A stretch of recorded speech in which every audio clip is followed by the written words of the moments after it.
A young body with no brain for future organs. Age reversal entering human trials. Cells pushed back from biological decline. Human limits treated as engineering problems. This is the territory we have entered. A billionaire-backed startup has publicly discussed growing brainless biological human body systems for research, with the longer-term ambition of human versions. A rejuvenation company has already received FDA clearance to begin a human trial based on partial epigenetic reprogramming. And aging research is no longer focused only on slowing damage. It is increasingly testing whether some features of biological decline can be reset, repaired, or redirected. That changes the atmosphere completely. Or perhaps it only seems to, because those opening questions are not all equal. Some are grounded in real science, some are early signals, some are ambitious extrapolations, and some have already been inflated by the speed of modern headlines.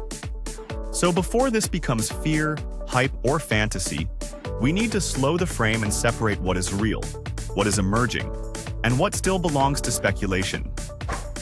For most of history, medicine meant one thing: survive.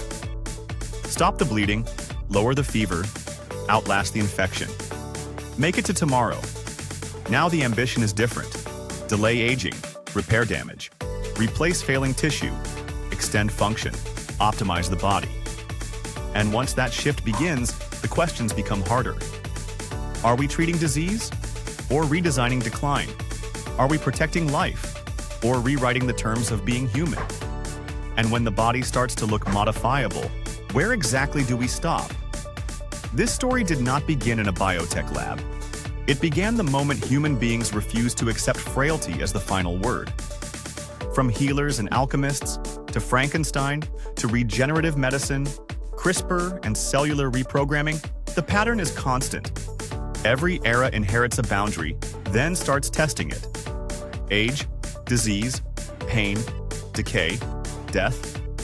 First we tried to survive them, then we tried to delay them. Now, in some corners of science, we are starting to ask whether parts of them can be engineered. That is why this matters. Because the headlines are no longer just dramatic, they are diagnostic. They show where human ambition has moved. And once a civilization stops asking only how to live and starts asking how far life itself can be altered, a deeper transformation has already begun. This is the war against age, disease, and human limits. And it is no longer philosophical, it is experimental. The arc behind it is older than modern science. Early medicine aimed to protect life from immediate threat. Ancient physicians worked against wounds, infection, fever, and pain. Alchemists searched for elixirs. Healers promised renewal. The dream was always there, even when the tools were weak. Not simply to live, but to resist decline. Modern science gave that dream a new language. Once anatomy exposed structure, microbiology exposed causes, and chemistry exposed mechanisms, the body stopped looking like a mystery governed only by fate. It started to look like a system that could be studied, interrupted, and eventually modified. Medicine became more precise, then more ambitious, then less satisfied with preservation alone. That ambition runs through the cultural imagination as well. Frankenstein matters here for a reason. It was never just a story about a monster. It was a story about the moment scientific power begins to outrun moral clarity. Long before stem cells and genetic engineering, Shelley understood the deeper tension.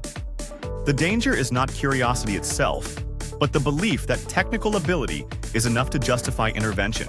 That question has only grown sharper, because now the science is catching up with the old ambition. Some of what is being discussed today is undeniably real. The human trial is real. Partial epigenetic reprogramming has crossed into first-in-human testing. That does not mean aging has been reversed in any broad sense. It does not mean youth has been restored. But it does mean that one of the most radical ideas in biomedicine has moved out of theory and into clinical reality. The underlying science is real too, but narrower than the headlines often suggest.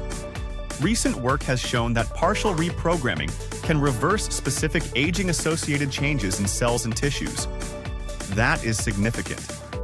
It suggests that some features of biological age may be more flexible than once assumed. But that is still very far from whole-body rejuvenation. It is a signal, not a solution. Then there is the more provocative frontier. The most controversial claims now circulating around brainless human body systems sit in a different category. The public discussion is real. The ethical shock is real. But the most extreme interpretation goes beyond the most cautious public description. That matters, because if we fail to distinguish between a disruptive research direction and its most sensational version, we stop analyzing and start reacting. This is where precision matters most. Not everything that sounds revolutionary is false. Not everything that is technically possible is close. Not everything that reaches headlines has reached reality. But the direction of travel is unmistakable. Aging is being studied less as a single destiny and more as a set of mechanisms. Tissue repair is moving beyond replacement towards regeneration. Longevity science is shifting from loose optimism to targeted intervention. The body is increasingly being approached not only as something to preserve, but as something to tune. And that is the real threshold. Once the body becomes modifiable in principle, medicine no longer asks only how to treat illness. It begins asking how far function can be extended, how much damage can be reversed, and whether the line between therapy and enhancement can hold. That line is already under pressure. Replacing a failing organ feels like medicine. Restoring lost tissue feels like medicine. Reducing the burden of age-related decline feels like medicine. But what about expanding performance beyond the previous human norm? What about redesigning biological limits before they become suffering?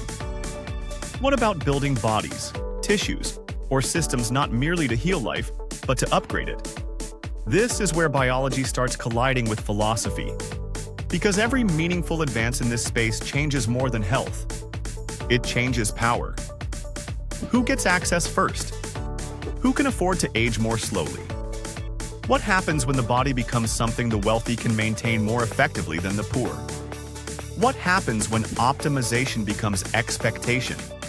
That is why the war against age, disease, and human limits is not only scientific, it is ethical, it is political, it is economic, it is civilizational, and it forces a difficult truth into view. Human beings do not merely want relief from suffering. They want leverage over limitation. That has always been the deeper motive. We challenge distance with transport, darkness with electricity, infection with antibiotics, organ failure with transplantation. Now we are turning that same instinct towards aging itself. Not because immortality is near, not because every headline is true, but because the body, for the first time, is starting to look less like a fixed inheritance and more like a negotiable system. That is the shift. For most of history, we tried to protect life. Now we are trying to prolong it, repair it, and optimize it. And once that becomes the goal, the future changes shape. So where are we really? Not at immortality, not at full-body age reversal, not at brain transplantation into manufactured bodies, but no longer in the old world either. We are in the early stages of a biological transition, a moment in which some mechanisms of decline are becoming experimentally tractable, some once theoretical interventions are entering human trials, and some ethical questions are arriving before society is ready to answer them. That is enough to matter. Because the most important revolutions do not begin when everything is solved. They begin when the impossible starts becoming partially testable.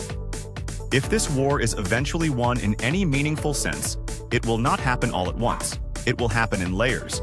Better repair, better regeneration, better control over degeneration, longer health span, more targeted interventions, fewer limits accepted as final.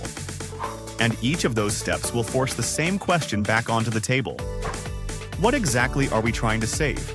Life, youth, function, identity, or our refusal to be ruled by biology? Bring one serious answer into the comments and stay with Smart Reels as this series moves forward. But we did not stop at protecting life. We began rewriting it.